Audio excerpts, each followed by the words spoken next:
ಅತ್ಯಂತ ಪ್ರೀತಿಪೂರ್ವಕವಾಗಿ ಡಾಕ್ಟರ್ ನಾಗಲಕ್ಷ್ಮಿ ಚೌಧರಿ ಅವರು ಈ ರಾಜ್ಯದ ಅತ್ಯಂತ ಧೀಮಂತ ನಾಯಕಿ. ಇವತ್ತು ಏನಾದರೂ ಮೀಡಿಯಾದಲ್ಲಿ ಅತಿ ಹೆಚ್ಚು ಸುದ್ದಿಯಲ್ಲಿರ್ತಕ್ಕಂಥವರು, ಮೀಡಿಯಾದಲ್ಲಿ ಅತಿ ಹೆಚ್ಚು ಕೆಲಸವನ್ನು ಮಾಡ್ತಕ್ಕಂಥವರು, ಅವರ ಕೆಲಸಗಳು ಮಾತನಾಡುತ್ತವೆ, ಅವರ ಕಾರ್ಯವೈಖರಿ ಜನರಿಗೆ ಸ್ಫೂರ್ತಿಯನ್ನು ತರುತ್ತವೆ, ಅವರ ಒಂದು ನಿಲುವು ಜನರಿಗೆ ಸ್ಫೂರ್ತಿದಾಯಕವಾಗಿರ್ತಕ್ಕಂಥದ್ದು. ಮಹಿಳೆಯರ, ಅಬಲೆಯರ, ಅನಾಥರ, ಮಕ್ಕಳ, ಅಬಲೆಯರ, ಅನಾಥರ ರಕ್ಷಕಿಯಾಗಿ ಈ ರಾಜ್ಯದ ಮಹಿಳಾ ಆಯೋಗದ ಚುಕ್ಕಾಣಿಯನ್ನು ಹಿಡಿದು ನಮ್ಮನ್ನೆಲ್ಲರಿಗೂ ಸಹಿತ ದಾರಿದೀಪವಾಗಿ ಆಡಳಿತದ ಚುಕ್ಕಾಣಿಗೆ ಬಿಸಿ ಮುಟ್ಟಿಸುವ ಜವಾಬ್ದಾರಿಯನ್ನು ವಹಿಸಿಕೊಂಡು ಈ ನಾಡಿಗೆ ಅಕ್ಕ ಎಂದೇ ಪ್ರಸಿದ್ಧಿಯಾದ ಶ್ರೀ ನಾಗಲಕ್ಷ್ಮಿ ಚೌಧರಿಯವರು, ಪ್ರೊಫೆಸರ್ ಕೃಷ್ಣಪ್ಪಾಜಿ ಅವರು ಸ್ಥಾಪಿಸಿರ್ತಕ್ಕಂಥ ಕರ್ನಾಟಕ ದಲಿತ ಸಂಘರ್ಷ ಸಮಿತಿ ಹರಿಹರ ಹಾಗೂ ಸ್ಫೂರ್ತಿ ಚಾರಿಟಬಲ್ ಟ್ರಸ್ಟ್ ಹರಿಹರ ಇವರ ಸಹಯೋಗದೊಂದಿಗೆ ಸಂವಿಧಾನ ಶಿಲ್ಪಿ ಡಾಕ್ಟರ್ BR ಅಂಬೇಡ್ಕರ್ ಅವರು 69ನೇ ಪರಿನಿರ್ವಾಣ ದಿನದಂದು ಈ ಒಂದು ಹಾಗೂ ಡಾಕ್ಟರ್ BR ಅಂಬೇಡ್ಕರ್ ಸದ್ಭಾವನಾ ಪ್ರಶಸ್ತಿಯ ಸದ್ಭಾವನಾ ಸಮಾರಂಭವನ್ನು ನಾವು ಇಲ್ಲಿ ಮಾತಾಡ್ತಾ ಇದ್ದೀವಿ. ಈ ಒಂದು ಕಾರ್ಯಕ್ರಮದಲ್ಲಿ ಭಾಗವಹಿಸಿರ್ತಕ್ಕಂಥ ಡಾಕ್ಟರ್ ನಾಗಲಕ್ಷ್ಮಿ ಚೌಧರಿ ಅವರು ಕರ್ನಾಟಕ ರಾಜ್ಯ ಮಹಿಳಾ ಆಯೋಗದ ಅಧ್ಯಕ್ಷರು, ಹಾಗೂ ವಿನಯ್ ಕುಮಾರ್ ಅವರು, ನಾಗರಾಜ್ BV ಅವರು, ಮಾಂತೇಶ್ ಅವರು, ಸಚಿನ್ ಬೊಂಗಾಳೆ ಅವರು, ಹಾಗೂ ಬುಳಸಾಗರ ಸಿದ್ದರಾಮಣ್ಣ, ಗೋವಿಂದ ರೆಡ್ಡಿ, ಶಿವಬಸಪ್ಪ ಏಳ್ಕೋಟಿ, ಈ ಒಂದು ಹರಿಹರ ತಾಲೂಕಿನ ಕ್ಷೇತ್ರ ಶಿಕ್ಷಣಾಧಿಕಾರಿಗಳಾದ ಶ್ರೀ D ದುರ್ಗಪ್ಪನವರು ಈ ಕಾರ್ಯಕ್ರಮದಲ್ಲಿ ಭಾಗವಹಿಸಿದ್ದಾರೆ. ಅವರೆಲ್ಲರಿಗೆ ಸ್ವಾಗತವನ್ನು ಬಯಸುತ್ತಾ ಈ ಒಂದು ಕಾರ್ಯಕ್ರಮವನ್ನು ವಿದ್ಯುಕ್ತವಾಗಿ ಪರಿವರ್ತನಾ ಗೀತೆಯೊಂದಿಗೆ ನಾವು ಪ್ರಾರಂಭ ಮಾಡ್ತಾ ಇದ್ದೇವೆ. ಶಿವಮೊಗ್ಗ ಜಿಲ್ಲಾ ಸಂಚಾಲಕರಾಗಿರ್ತಕ್ಕಂಥ ಶ್ರೀ ಏಳ್ಕೋಟೆಣ್ಣ ಅವರೊಂದಿಗೆ ಚೆನ್ನೈಶ್ವರ್ ಶಿಕ್ಷಕರು ಹೊನ್ನಾಳಿ. ಮಹಾರಾಷ್ಟ್ರದ ಅಣತೆ ನೀನೊಂದು ಮುಗಿಯದ ತೆರಿಗೆ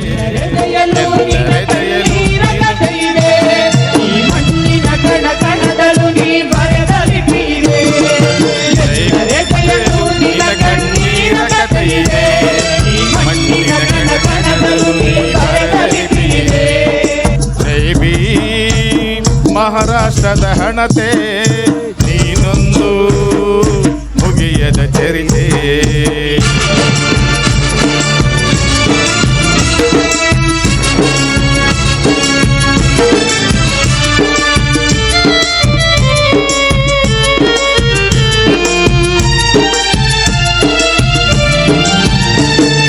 ಜಾತಿ ಸಂಕೋಲೆಯಲ್ಲಿ ಬೆಂದು ಮನನೊಂದು ಗಟ್ಟಿ ಮನಸ್ಸು ಮಾಡಿ ಎಲ್ಲ ಮೆಟ್ಟಿ ನಿಂತವನೇ. ಜಾತಿ ಸಂಕೋಲೆಯಲ್ಲಿ ಬೆಂದು ಮನನೊಂದು ಗಟ್ಟಿ ಮನಸ್ಸು ಮಾಡಿ ಎಲ್ಲ ಮೆಟ್ಟಿ ನಿಂತವನೇ. ಶೋಷಿತ ಸಮುದಾಯಗಳಲ್ಲಿ ಬೆಳಕನ್ನು ತಂದವನೇ, ಬಡವರ ಬದುಕಿಸುವ ಹೊಸ ಶಾಸನ ಬರೆದವನೇ. ಸಮುದಾಯಗಳಲ್ಲಿ ಬೆಳಕನ್ನು ತಂದವನೇ, ಬಡವರ ಬದುಕಿಸುವ ಹೊಸ ಶಾಸನ ಬರೆದವನೇ. ಎಲ್ಲರೆದೆಯಲು ನಿನ್ನ ಕಣ್ಣೀರ ಕಥೆಯಿದೆ, ಆ ಹರಿಯುವ ನದಿ ದಿಕ್ಕನ್ನು ಬದಲಿಸುವ ಗುಣವಿದೆ. ನಿನ್ನ ಕಣ್ಣೀರ ಕಥೆಯಿದೆ, ಆ ಹರಿಯುವ ನದಿ ದಿಕ್ಕನ್ನು ಬದಲಿಸುವ ಗುಣವಿದೆ. ಜೈ ಮಹಾರಾಷ್ಟ್ರದ ಹಣತೆ ನೀನೊಂದು ಮುಗಿಯದ ತೆರಿದೆ. ದಯಮಾಡಿ ಪ್ರಾರ್ಥನೆ ಪರಿವರ್ತನೆ ಗೀತೆ ನಡೀತಾ ಇದೆ. ಅತ್ಯಂತ ಕಿಕ್ಕಿರಿದು ಈ ಗುರುಭವನದಲ್ಲಿ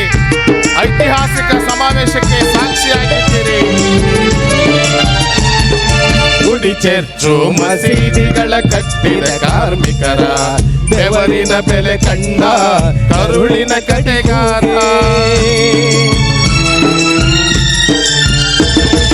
ಗುಡಿ ಚರ್ಚು ಮಸೀದಿಗಳ ಕಟ್ಟಿದ ಕಾರ್ಮಿಕರ ಬೆವರಿನ ಬೆಲೆ ಕಂಡ ಕರುಳಿನ ಕತೆಗಾರ.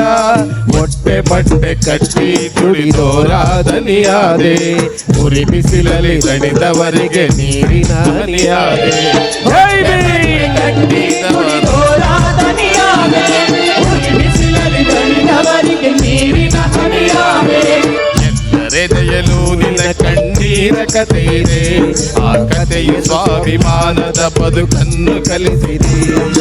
ಎದೆಯಲು ನಿನ್ನ ಕಣ್ಣೀರ ಕತೆ ಇದೆ, ಆ ಕಥೆಯು ಸ್ವಾಭಿಮಾನದ ಬದುಕನ್ನು ಕಲಿಸಿದೆ.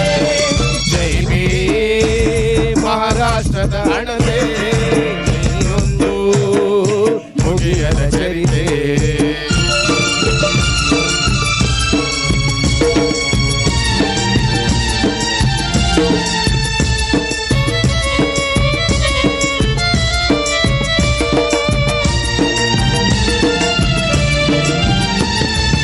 ಅಸಮಾನತೆ ಅಂಧಕಾರ ಅಳಿಸಲು ನೀ ಬಂದೆ, ಮಾನ ಅವಮಾನಗಳನ್ನು ಎದುರಿಸಿ ನೀ ನಿಂತೆ.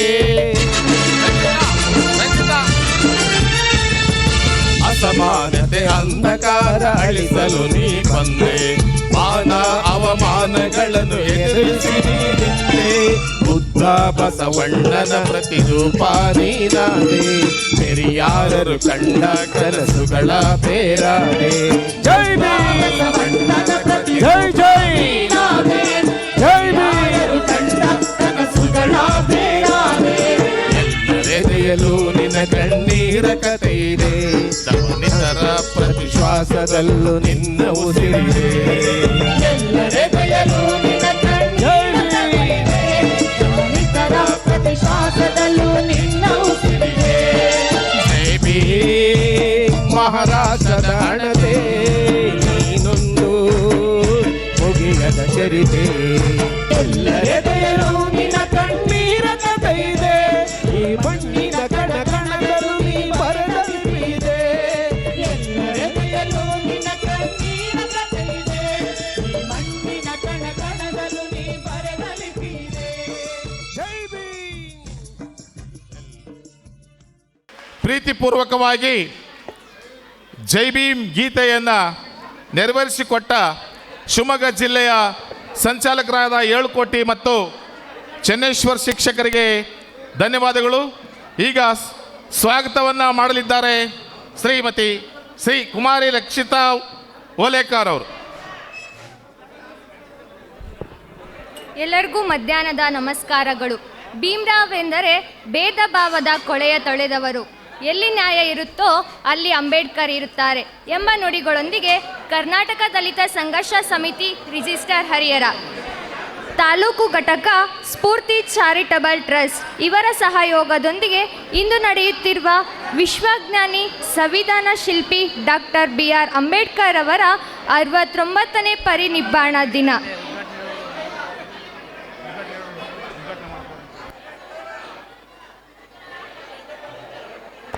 ಈಗ ಈ ಕಾರ್ಯಕ್ರಮವನ್ನು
ಗಣ್ಯರಾಗಿ ಆಗಮಿಸಿರುವ ನಮ್ಮ ನಿಮ್ಮೆಲ್ಲರ ನೆಚ್ಚಿನ ಕರ್ನಾಟಕ ರಾಜ್ಯ ಮಹಿಳಾ ಆಯೋಗದ ಸಕ್ರಿಯ ಅಧ್ಯಕ್ಷರು, ಕರ್ನಾಟಕ ರಾಜ್ಯದ ಅನೇಕ ಶೋಷಿತ ಹೆಣ್ಣು ಮಕ್ಕಳ ದನಿಯಾಗಿರುವ, ಕರ್ನಾಟಕ ರಾಜ್ಯದ ಮನೆಯ ಹೆಣ್ಣು ಮಕ್ಕಳ ಮನವನ್ನು ಗೆದ್ದಿರುವಂತಹ, ತಮ್ಮ ಕಾರ್ಯ ಒತ್ತಡದ ನಡುವೆಯೂ ಈ ಕಾರ್ಯಕ್ರಮಕ್ಕೆ ಆಗಮಿಸಿರುವಂತಹ ಡಾಕ್ಟರ್ ಶ್ರೀಮತಿ ನಾಗಲಕ್ಷ್ಮಿ ಚೌಧರಿ ಇವರಿಗೆ ಈ ಕಾರ್ಯಕ್ರಮಕ್ಕೆ ಆತ್ಮೀಯವಾದ ಪ್ರೀತಿಪೂರ್ವಕವಾದ ಸ್ವಾಗತವನ್ನು ಕೋರುತ್ತೇನೆ. ಈ ಕಾರ್ಯಕ್ರಮದ ಆಯೋಜಕರಾಗಿರುವಂತಹ ಹರಿಹರ ದಲಿತ ಸಂಘರ್ಷ ಸಮಿತಿಯ ಸಕ್ರಿಯ ಸಂಚಾಲಕರಾಗಿರುವಂತಹ ಈ ತರಹದ ಅನೇಕ ಕಾರ್ಯಕ್ರಮವನ್ನು ಆಯೋಜಿಸುವ ಮೂಲಕ ಹೆಸರುವಾಸಿಯಾಗಿರುವ ಶ್ರೀ PJ ಮಹಾಂತೇಶ್ ಇವರಿಗೆ ಈ ಕಾರ್ಯಕ್ರಮಕ್ಕೆ ಗೌರವಪೂರ್ವಕವಾದ ಸ್ವಾಗತ ಕೋರುತ್ತೇನೆ. ಈ ಕಾರ್ಯಕ್ರಮದ ಪ್ರಶಸ್ತಿ ಪ್ರದಾನಕರಾಗಿ ಆಗಮಿಸಿರುವ ಇನ್ಸೈಟ್ಸ್ IAS ಸಂಸ್ಥೆಯ ಸಂಸ್ಥಾಪಕರು ಹಾಗೂ ನಿರ್ದೇಶಕರು ಆಗಿರುವ, ಅನೇಕ ಸ್ಪರ್ಧಾರ್ಥಿಗಳಿಗೆ ಮಾರ್ಗದರ್ಶಕರು ನೀಡುತ್ತಿರುವ, ಹರಿಹರದಷ್ಟೇ ಅಲ್ಲದೆ ಇಡೀ ಕರ್ನಾಟಕದಲ್ಲೂ ಹೆಸರುವಾಸಿಯಾಗಿರುವಂತಹ ನಮ್ಮ ನಿಮ್ಮೆಲ್ಲರ ನೆಚ್ಚಿನ ತರಬೇತುದಾರರಾಗಿರುವಂತಹ ಶ್ರೀಯುತ GB ವಿನಯ್ ಕುಮಾರ್ ಸರ್ ಇವರಿಗೆ ನಿಮ್ಮೆಲ್ಲರ ಪರವಾಗಿ ಪ್ರೀತಿಪೂರ್ವಕವಾದ ಸ್ವಾಗತ ಕೋರುತ್ತೇನೆ. ಈ ಕಾರ್ಯಕ್ರಮದ ಪ್ರಾಸ್ತಾವಿಕ ನುಡಿಗಾರರಾದ ಡಾಕ್ಟರ್ ನಾಗರಾಜ್ VT ಅಧ್ಯಕ್ಷರು, ಅಕ್ಷಯ ಆಸ್ಪತ್ರೆ ಮುಖ್ಯಸ್ಥರು ಹರಿಹರ ಇವರಿಗೆ ಸ್ವಾಗತ ಕೋರುತ್ತೇನೆ. ಈ ಕಾರ್ಯಕ್ರಮಕ್ಕೆ ಆಗಮಿಸಿರುವ ಶ್ರೀಯುತ ಗೋವಿಂದ ರೆಡ್ಡಿ ಮಾಜಿ ಜಿಲ್ಲಾ ಪಂಚಾಯತ್ ಅಧ್ಯಕ್ಷರು ನಂದಿಗಾವಿ ಇವರಿಗೆ ಈ ಕಾರ್ಯಕ್ರಮಕ್ಕೆ ಆತ್ಮೀಯವಾದ ಸ್ವಾಗತ ಕೋರುತ್ತೇನೆ. ಈ ಒಂದು ಕಾರ್ಯಕ್ರಮಕ್ಕೆ ಮುಖ್ಯ ಅತಿಥಿಗಳಾಗಿ ಆಗಮಿಸಿರುವ ಬೊಂಗಾಳೆ ಆಸ್ಪತ್ರೆ ಮುಖ್ಯಸ್ಥರಾಗಿರುವಂತಹ ಡಾಕ್ಟರ್ ಸಚಿನ್ ಬೊಂಗಾಳೆ ಇವರಿಗೆ ಈ ಕಾರ್ಯಕ್ರಮಕ್ಕೆ ಆತ್ಮೀಯವಾದ ಸ್ವಾಗತ ಕೋರುತ್ತೇನೆ. ಈ ಕಾರ್ಯಕ್ರಮಕ್ಕೆ ಆಗಮಿಸಿರುವ ಶ್ರೀಯುತ ಭಾಗೀರಥಿ ವಕೀಲರು ಹರಿಹರ ಇವರಿಗೆ ಈ ಕಾರ್ಯಕ್ರಮಕ್ಕೆ ಪ್ರೀತಿಪೂರ್ವಕವಾದ ಸ್ವಾಗತ ಕೋರುತ್ತೇನೆ. ಈ ಒಂದು ಕಾರ್ಯಕ್ರಮಕ್ಕೆ ಆಗಮಿಸಿರುವ ಶ್ರೀಯುತ ಶಿವಬಸಪ್ಪ ನಿವೃತ್ತ ಪ್ರಾಂಶುಪಾಲರು ಭದ್ರಾವತಿ. ಈ ಒಂದು ಕಾರ್ಯಕ್ರಮಕ್ಕೆ ಆಗಮಿಸಿರುವಂತಹ ಎಲ್ಲ ಸಾರ್ವಜನಿಕರು, ವಿದ್ಯಾರ್ಥಿಗಳು, ಕರ್ನಾಟಕ ದಲಿತ ಸಂಘರ್ಷ ಸಮಿತಿಯ ಸದಸ್ಯರು, ಪತ್ರಿಕೋದ್ಯಮರು, ಶಾಲಾ ಮಕ್ಕಳು ಮತ್ತು ಶಿಕ್ಷಕರುಗಳು ಹಾಗೂ ಈ ಕಾರ್ಯಕ್ರಮಕ್ಕೆ ಪ್ರತ್ಯಕ್ಷವಾಗಿ ಮತ್ತು ಪರೋಕ್ಷವಾಗಿ ಭಾಗವಹಿಸಿರುವಂತಹ ಎಲ್ಲರಿಗೂ ಸಹಿತ ಸ್ವಾಗತವನ್ನು ಕೋರುತ್ತೇನೆ. ಧನ್ಯವಾದಗಳು. ಈ ಒಂದು ಕಾರ್ಯಕ್ರಮದಲ್ಲಿ BO ಆಗಿರ್ತಕ್ಕಂಥ ಶ್ರೀ D ದುರ್ಗೇಶ್ ಅವರು ಈ ಕಾರ್ಯಕ್ರಮದಲ್ಲಿ ಉಪಸ್ಥಿತರಿದ್ದಾರೆ. ಅವರಿಗೂ ಸಹಿತ ಸ್ವಾಗತವನ್ನು ಬಯಸ್ತಾ ಇದ್ದೇವೆ. ಮಹಿಳಾ ಮತ್ತು ಮಕ್ಕಳ ಕಲ್ಯಾಣ ಇಲಾಖೆ ಅಧಿಕಾರಿಯಾಗಿರ್ತಕ್ಕಂಥ ಶ್ರೀಮತಿಯವರು ಸಹಿತ ಭಾಗವಹಿಸಿದ್ದಾರೆ. ಅವರಿಗೂ ಸಹಿತ ಹೃತ್ಪೂರ್ವಕವಾಗಿರ್ತಕ್ಕಂಥ ಸ್ವಾಗತವನ್ನು ಬಯಸ್ತಾ ಈ ಕಾರ್ಯಕ್ರಮವನ್ನು ಪ್ರಾರಂಭ ಮಾಡ್ತಾ ಇದ್ದೇವೆ. ಈಗಾಗಲೇ ಉದ್ಘಾಟನೆ ಆಗಿದೆ. ಶ್ರೀಮತಿ ನಾಗಲಕ್ಷ್ಮಿ ಮೇಡಮ್ ಅವರು, ಡಾಕ್ಟರ್ ನಾಗಲಕ್ಷ್ಮಿ ಮೇಡಮ್ ಅವರು ಈ ರಾಜ್ಯ ಕಂಡ ಅತ್ಯಂತ ಧೀಮಂತ ನಾಯಕಿ. ಡಾಕ್ಟರ್ BR ಅಂಬೇಡ್ಕರ್ ಅವರ ತತ್ವ ಸಿದ್ಧಾಂತವನ್ನು ರಕ್ತ ಕಣದಲ್ಲೂ ಮೈಗೂಡಿಸಿಕೊಂಡು ಈ ರಾಜ್ಯದಾದ್ಯಂತ ಹಗಲಿರುಳು ಕ್ಷಣದಲ್ಲೂ ದುಡಿಯುತ್ತಿರುವ ಮಹಿಳೆಯರ, ಅಬಲರ, ಅನಾಥರ ಎಲ್ಲರ ಸಮಸ್ಯೆಗಳನ್ನು ಸ್ಥಳದಲ್ಲೇ ಪರಿಹಾರವನ್ನು ಮಾಡಿ ಈ ರಾಜ್ಯದಲ್ಲಿ ಪ್ರತಿನಿತ್ಯ ಸಂಚರಿಸುವ ಅನೇಕ ಮುದ್ದು ಕಂದಮ್ಮಗಳನ್ನು ಎತ್ತಿಕೊಂಡು ಮುದ್ದಾಡಿ ಆಲಂಗಿಸಿ ಅವರನ್ನು ರಕ್ಷಣೆ ಮಾಡುವ ಜವಾಬ್ದಾರಿಯನ್ನು ಎಲ್ಲ ಡಾಕ್ಟರ್ಗಳಿಗೆ ಸಲಹೆ ಸಹಕಾರಗಳನ್ನು ನೀಡುತ್ತಾ ಎಲ್ಲ 42 ಇಲಾಖೆಗಳಲ್ಲೂ ಸಹಿತ ಅವರ ಛಾಪನ್ನು ಮೂಡಿಸಿ ಈ ಒಂದು ಕಾರ್ಯಕ್ರಮದಲ್ಲಿ ಭಾಗವಹಿಸಿದ್ದಾರೆ. ಅವರು ಈ ಕಾರ್ಯಕ್ರಮವನ್ನು ಅತ್ಯಂತ ವಿದ್ಯುಕ್ತವಾಗಿ ಉದ್ಘಾಟನೆಯನ್ನು ಮಾಡಿದ್ದಾರೆ. ಅವರು ಬಂದಿರತಕ್ಕಂಥದ್ದು ಬಹಳ ಸಂತೋಷ. ಈ ಒಂದು ಗುರುಭವನ ಎಂದೂ ಕಂಡಿರದ ರೀತಿಯಲ್ಲಿ ಅತ್ಯಂತ ಜನಸಾಗರ ಸೇರಿರ್ತಕ್ಕಂಥದ್ದು. ಈ ಒಂದು ಕಾರ್ಯಕ್ರಮದಲ್ಲಿ ಅವರು ಉದ್ಘಾಟನೆ ಮಾಡಿದರೆ ಧನ್ಯವಾದಗಳನ್ನು ಅರ್ಪಿಸುತ್ತಾ, ಅವರು ಇನ್ನೂ ನಮ್ಮ ವೇದಿಕೆಯಲ್ಲಿ ಭಾಳಷ್ಟು ಸಮಯ ಇರಬೇಕು ಅಂತ ನಿಟ್ಟಿನಲ್ಲಿ ನಂತರ ಅವರಿಗೆ ಉದ್ಘಾಟನೆ ನುಡಿಯನ್ನು ನೀಡಲಿದ್ದೇವೆ.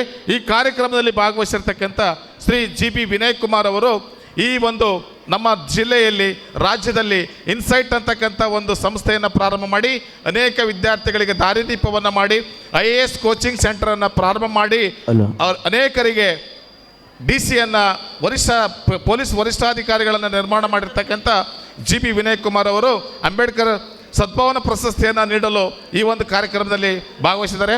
ಅವರಿಗೆ ಈ ಕಾರ್ಯಕ್ರಮದ ಪರವಾಗಿ ಸ್ವಾಗತವನ್ನು ಬಯಸುತ್ತಾ ಸಭೆಯನ್ನು ಉದ್ದೇಶಿಸಿ ಮಾತಾಡಬೇಕಾಗಿರುವಲ್ಲಿ ಕೇಳಿಕೊಳ್ತಾ ಇದ್ದೇನೆ. ಎಲ್ಲರಿಗೂ ನಮಸ್ಕಾರ. ಇವತ್ತು ಕರ್ನಾಟಕ ದಲಿತ ಸಂಘರ್ಷ ಸಮಿತಿ ಮತ್ತು ಸ್ಫೂರ್ತಿ ಚಾರಿಟೇಬಲ್ ಟ್ರಸ್ಟ್ ವತಿಯಿಂದ ಹರಿಹರದ ಇತಿಹಾಸದಲ್ಲಿ ಅಂತ ಅನಿಸುತ್ತೆ ಮೊಟ್ಟ ಮೊದಲನೇ ಬಾರಿ ಇಷ್ಟೊಂದು ಜನ ಮಹಿಳೆಯರನ್ನೆಲ್ಲ ಸೇರಿಸಿ, ಮಕ್ಕಳನ್ನೆಲ್ಲ ಸೇರಿಸಿ ನಮ್ಮ PJ ಮಹಾಂತೇಶ್ ಅವರ ನೇತೃತ್ವದಲ್ಲಿ ಈ ಒಂದು ಅರ್ಥಪೂರ್ಣ ಮಹತ್ವವಾದ ಅದ್ಧೂರಿ ಕಾರ್ಯಕ್ರಮ ನಡೀತಾ ಇದೆ. ವೇದಿಕೆಯ ಮೇಲಿರುವ ಪ್ರತಿಯೊಬ್ಬರಿಗೂ ನಮಸ್ಕಾರ. ಮುಂದೆ ಬಂದಿರುವ ಪ್ರತಿಯೊಬ್ಬರಿಗೂ ಕೂಡ ಹರಿಹರದ ಹಾಗೂ ಹರಿಹರದ ಸುತ್ತಮುತ್ತಲಿನ ಹಳ್ಳಿಗಳು, ರಾಣೆಬೆನ್ನೂರು, ದಾವಣಗೆರೆಯಿಂದ ಸಹ ಬಂದಿದ್ದೀರಿ, ಜಗಳೂರಿಂದ ಕೂಡ ಜನ ಬಂದಿದ್ದಾರೆ. ನನಗನ್ಸುತ್ತೆ ನೀವೆಲ್ಲ ಬಂದಿರೋದು ನೋಡಿ, ನಿಮ್ಮೆಲ್ಲ ರೆಸ್ಪಾನ್ಸ್ ರಿಯಾಕ್ಷನ್ ನೋಡಿದರೆ ಡಾಕ್ಟರ್ ಶ್ರೀಮತಿ ನಾಗಲಕ್ಷ್ಮಿ ಚೌಧರಿ ಮೇಡಮ್ ಅವರ ಪರ ಇರುವ ನಿಮ್ಮ ಅಭಿಮಾನ ನೋಡಿದರೆ ಇಲ್ಲೇನಾದರೂ ಅವರು ಟಿಕೆಟ್ ತಗೊಂಬಂದರೆ MLA ಮಾಡಿಬಿಡ್ತಾರೇನೋ ಅಂತ. ಇಲ್ಲಷ್ಟೇ ಅಲ್ಲ, ಕರ್ನಾಟಕದ ಯಾವುದೇ ಒಂದು ಕಾನ್ಸ್ಟಿಟ್ಯೂಯೆನ್ಸಿಗೆ ಹೋದರೂ ಕೂಡ, ಕರ್ನಾಟಕದ ಯಾವುದೇ ಒಂದು ಅಸೆಂಬ್ಲಿ ಕಾನ್ಸ್ಟಿಟ್ಯೂಯೆನ್ಸಿಗೆ ಹೋದರೂ ಕೂಡ ಟಿಕೆಟ್ ತಗೊಳ್ಳದೆ ಹೋದ್ರೂ MLA ಆಗಿಬಿಡ್ತಾರೇನೋ ಅಂತ ನಾನು.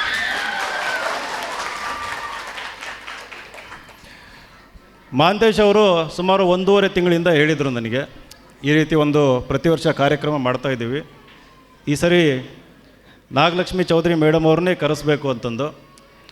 ಅವರಿಗೆ ಲಿಂಕ್ ಇರಲಿಲ್ಲ. ನಾನು ಗುಲ್ಬರ್ಗದ ಒಂದು ಫಂಕ್ಷನಲ್ಲಿ ಮೇಡಮ್ ಅವ್ರಿಗೆ ಹೇಳಿದೆ, ಈ ರೀತಿ ಮಹಾಂತೇಶ್ ಅವರು ಹರಿಹರದಲ್ಲಿ ಬಹಳ ಬೆಳೀತಿರುವಂಥ ಯುವ ನಾಯಕ, ಸಮಾಜದಲ್ಲಿ ಕಳಕಳಿ ಇರುವಂಥ ಯುವ ನಾಯಕ, ನಾನು ಅವರು ಸೇರಿಕೊಂಡು ಸರ್ಕಾರಿ ಶಾಲೆಗಳಲ್ಲಿ, ಸರ್ಕಾರಿ ಕಾಲೇಜಲ್ಲಿ ಬಡವರು ಮಕ್ಕಳು ಕೂಡ ಯಾವ ರೀತಿ IAS ಅಧಿಕಾರಿಗಳು ಆಗ್ಬೋದು ಅಂತಂದು ಕಾರ್ಯಾಗಾರ ಮಾಡಿದ್ವಿ. ಯಾರಿಗೂ ಹೆದರದಂಗೆ,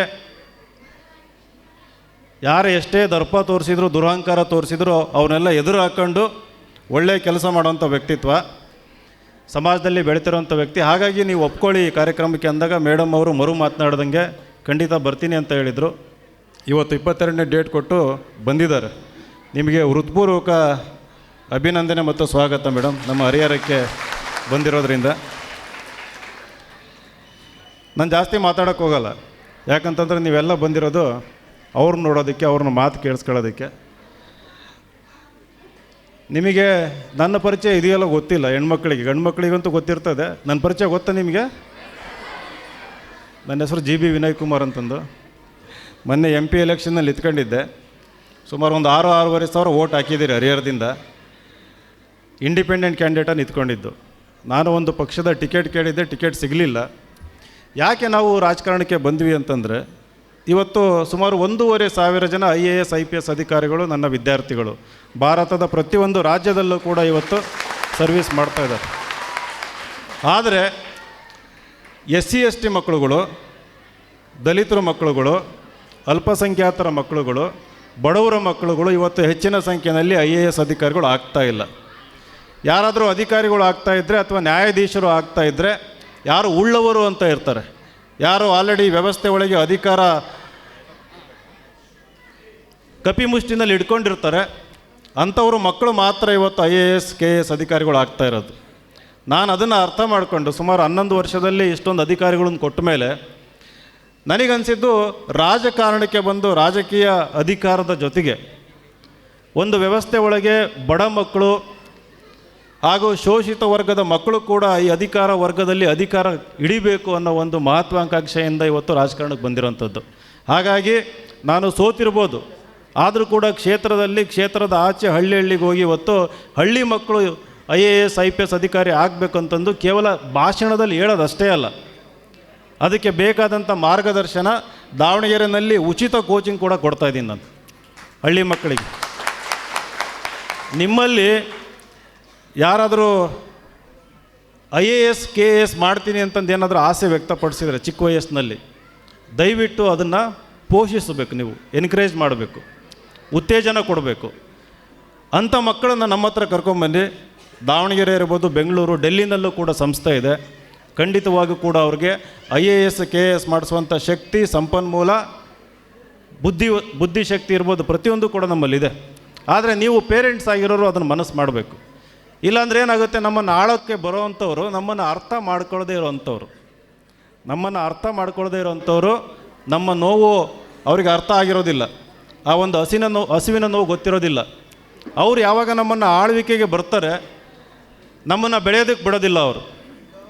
ಇವ್ರು ಹಿಂಗೆ ಹಿಂಬಾಲಕರಾಗಿ ಇರಲಿ, ಹಿಂದುಳಿದಿರಲಿ, ಶೋಷಣೆಗೆ ಒಳಗಾಗಲಿ ಅಂತಂದು ಬಯಸೋ ಒಂದು ವರ್ಗ ಕೂಡ ಇರುತ್ತೆ. ಇವತ್ತು ಅದನ್ನು ಮೀರಿ ನಾವು ಬೆಳಿಬೇಕು ಅಂತಂದರೆ ನಿಮ್ಮ ಬಡವರ ಮಕ್ಕಳು ಕೂಡ ಇವತ್ತು IAS IPS ಅಧಿಕಾರಿಗಳು ಆಗಬೇಕು. ಇವತ್ತು ಫಂಕ್ಷನ್ ಮಾಡ್ತಾ ಇರೋ ಉದ್ದೇಶ ಏನಂತಂದರೆ ಡಾಕ್ಟರ್ BR ಅಂಬೇಡ್ಕರ್ ಅವರ ಮಹಾಪರಿನಿರ್ವಾಣ ದಿನ ಅಂತಂದ್ಬಿಟ್ಟು. ಡಾಕ್ಟರ್ BR ಅಂಬೇಡ್ಕರ್ ಅವರು ತೀರ್ಕೊಂಡಾಗ ಅವ್ರ ಹತ್ರ ಸುಮಾರು 50,000 ಪುಸ್ತಕಗಳಿದ್ವು. ಎಷ್ಟಿದ್ವು? ಏನಿದ್ವು? 50,000 ಪುಸ್ತಕಗಳಿದ್ವು. ಅವರು ಲಂಡನ್ ಸ್ಕೂಲ್ ಆಫ್ ಎಕನಾಮಿಕ್ಸ್ ಅಂತಂದು ಇಂಗ್ಲೆಂಡಲ್ಲಿ, ಅಲ್ಲಿ ಎಕನಾಮಿಕ್ಸಲ್ಲಿ ಪೋಸ್ಟ್ ಗ್ರ್ಯಾಜುಯೇಷನ್ ಮಾಡ್ತಾರೆ, ಡಾಕ್ಟರೇಟ್ ಕೂಡ ಮಾಡ್ತಾರೆ.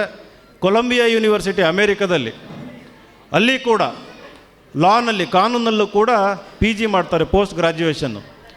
ಅವರು ಮಾಡಿದಂಥ ಸಂದರ್ಭ ಹೆಂಗಿತ್ತು ಅಂತಂದರೆ, ಇವತ್ತು ನಾವೆಲ್ಲ ನೋಡಿ ಒಂದು ರೂಮ್ನಲ್ಲಿ ಜಾತಿ ಮರೆತು ಜಾತ್ಯತೀತವಾಗಿ ಎಲ್ಲರೂ ಒಬ್ರಿಗೊಬ್ಬರು ಅಂಡ್ಕೊಂಡು ಕೂತ್ಕೊಂಡಿದ್ದೀವಿ ಇವತ್ತು ಈ ರೂಮಲ್ಲಿ.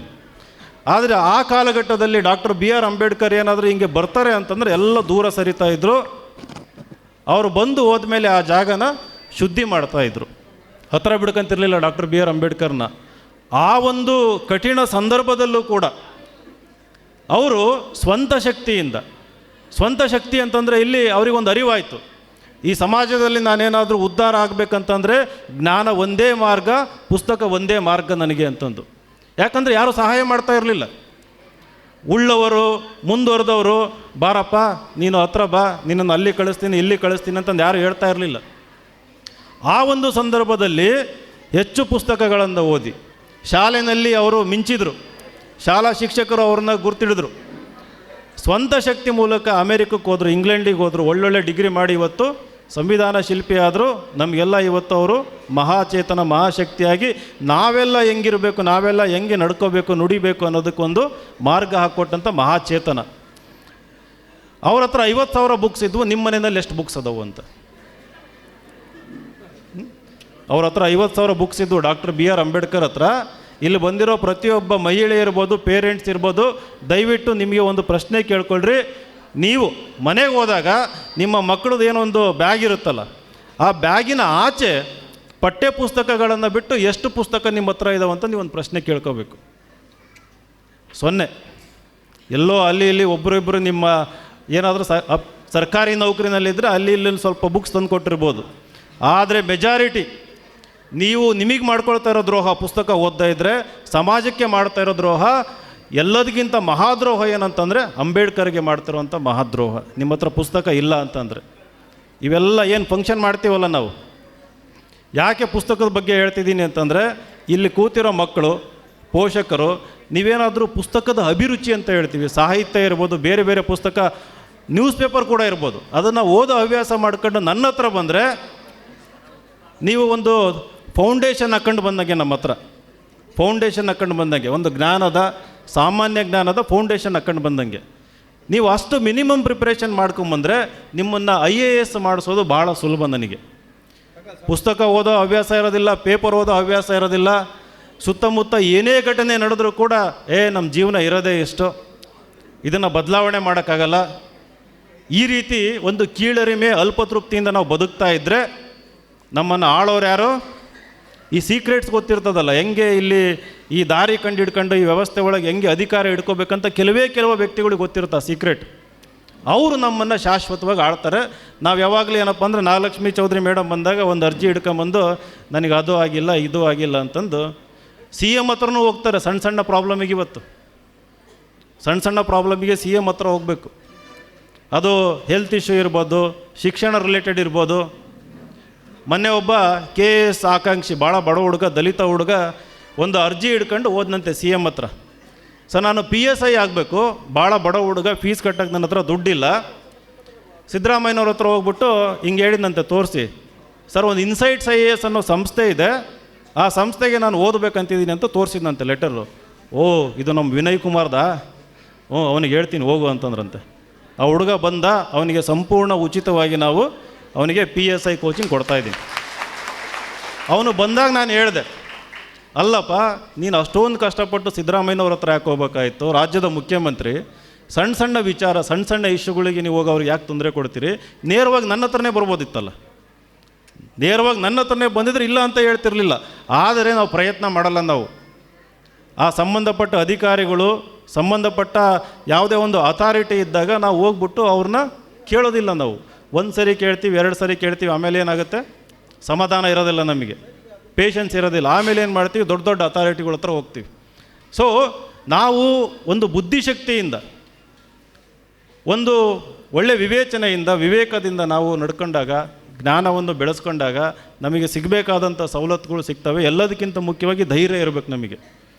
ಕೊನೆಯದಾಗಿ ಇವತ್ತು ಮೇಡಮ್ ಅವರು ಇದ್ದಾರೆ, ಹಾಗಾಗಿ ಅವ್ರ ಮುಂದೆ ಒಂದು ಮಾತು, ಅವ್ರ ಮೂಲಕ ಅನ್ನೋದಕ್ಕಿಂತ ಅವರು ಇದ್ದಾಗ ಇಲ್ಲಿ ಹೇಳೋವಂಥದ್ದು ಏನಪ್ಪ ಅಂತಂದರೆ, ಅವರಿವತ್ತು ಮಹಿಳಾ ಆಯೋಗದ ಅಧ್ಯಕ್ಷ ಆಗಿ ಇಡೀ ರಾಜ್ಯದಲ್ಲಿ ಸಂಚಲನ ಮೂಡಿಸಿ ಮಹಿಳಾ ಆಯೋಗ ಇದೆ ಅಂತಂದ್ಬಿಟ್ಟು ತೋರಿಸ್ಕೊಟ್ಟಿದ್ದಾರೆ. ಅದರ ಕಾರ್ಯವ್ಯಾಪ್ತಿ ಏನು, ಅದರಿಂದ ಆಗುವ ಸಾಧ್ಯತೆಗಳು ಏನಂತಂದೆಲ್ಲ ತೋರಿಸ್ಕೊಟ್ಟಿದ್ದಾರೆ. ನಿಮ್ಮಲ್ಲಿ ಕೇಳ್ಕೊಳ್ಳೋದು ಏನಪ್ಪ ಅಂತಂದರೆ, ನಾಳೆ ಅವರು ರಾಜ್ಯದ ಯಾವುದೇ ಮೂಲೆಯಲ್ಲಿ ಎಲೆಕ್ಷನ್ ನಿಂತಾಗ ನೀವು ಎಲ್ಲೇ ಇದ್ದರೂ ಕೂಡ ಇವತ್ತು ಹೆಂಗೆ ಅರ್ಜಿ ಹಿಡ್ಕೊಂಬರ್ತೀರಲ್ಲ ನಮ್ಮ ವೈಯಕ್ತಿಕ ವಿಚಾರಗಳಿಗೆ, ಅಲ್ಲೂ ಕೂಡ ಒಂದು ಸಣ್ಣ ಸ್ವಾರ್ಥ ಇರುತ್ತೆ, ನೋವು ಇರುತ್ತೆ, ಸಣ್ಣ ಸ್ವಾರ್ಥನೂ ಇದ್ದೇ ಇರುತ್ತೆ, ಇಲ್ಲ ಅಂತಂದಲ್ಲ. ಅವ್ರ ರೀತಿ ಒಳ್ಳೆಯ ಜನ ಭಾಳ ಜನ ಇದ್ದಾರೆ. ಎಲ್ಲೇ ನಿಂತಾಗ ನಮ್ಮ ಸ್ವಾರ್ಥ ಮೀರಿ ಒಂದು ಕಂಫರ್ಟಬಲ್ ಝೋನ್ ಅಂತೀವಿ, ಅದರ ಆಚೆ ಬಂದುಬಿಟ್ಟು ಭರ್ಜರಿ ಬಹುಮತದಿಂದ ಅಂಥವ್ರನ್ನ ಗೆಲ್ಲಿಸ್ಕೊಳ್ಬೇಕು ನೀವು. ಅದು ಎಲ್ಲಾದ್ರೂ ನಿಲ್ಲ. ಅವರು ಬೀದರಲ್ಲಿ ನಿಲ್ತಾರೋ, ಬೆಂಗಳೂರಲ್ಲಿ ನಿಲ್ತಾರೋ, ಗುಲ್ಬರ್ಗದಲ್ಲಿ ನಿಲ್ತಾರೋ, ಅಥವಾ ಹರಿಹರದಾಗ ಬಂದು ನಿಲ್ತಾರೋ, ಎಲ್ಲರ ನಿಲ್ಲಿ ಅವರನ್ನು ಗೆಲ್ಲಿಸ್ಕೊಳ್ಳೋವಂಥ ಜವಾಬ್ದಾರಿ ನಮ್ಮೆಲ್ಲರ ಮೇಲಿದೆ. ಹಂಗೆ ನನ್ನನ್ನು ಮರಿಬೇಡ್ರಿ.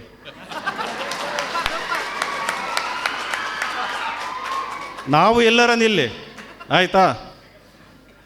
ನಮಗೊಂದು ಆಸೆ ಇದೆ, ಅವ್ರ ಜೊತೆ ನಾವು ವಿಧಾನಸಭೆ ಪ್ರವೇಶ ಮಾಡಿ ಒಳ್ಳೆ ಕೆಲಸ ಮಾಡಬೇಕಂತ. ಶೈಕ್ಷಣಿಕವಾಗಿ ನಾವು ಬಂದಿರೋದು ಅಷ್ಟೇ, ಬಡವ್ರ ಮಕ್ಕಳು IAS KS ಅಧಿಕಾರಿಗಳಾಗಲಿ ಅಂತ ಬಂದಿದ್ದೀನಿ ಹೊರತು ಯಾವುದೋ ಶುಗರ್ ಫ್ಯಾಕ್ಟ್ರಿ, ಆ ಮಿಲ್ಲು ಈ ಮಿಲ್ಲು ಸ್ಥಾಪನೆ ಮಾಡೋಕ್ಕಂತೂ ಬಂದಿಲ್ಲ ನಾವು, ಅಥವಾ ಮರಳು ಕೊಳ್ಳೆ ಹೊಡೆಯೋಕ್ಕಂತೂ ಬಂದಿಲ್ಲ ನಾವು ಬಂದಿರೋದೇನು ಒಳ್ಳೆ ಕೆಲಸ ಮಾಡೋದಕ್ಕೆ.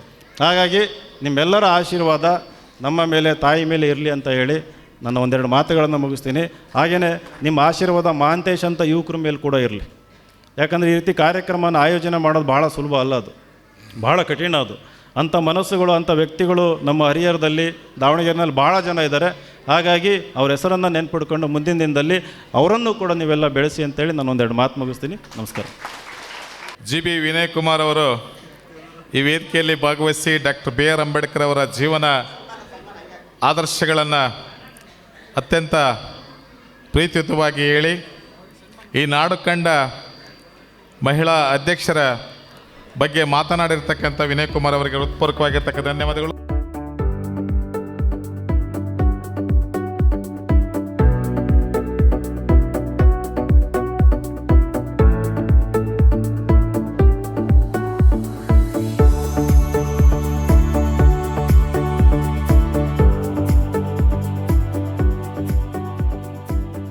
ನಕ್ಷತ್ರ ಟಿವಿ ಲೋಕಲ್ ನ್ಯೂಸ್, ಇದು ನಿಮ್ಮದೇ ಧ್ವನಿ.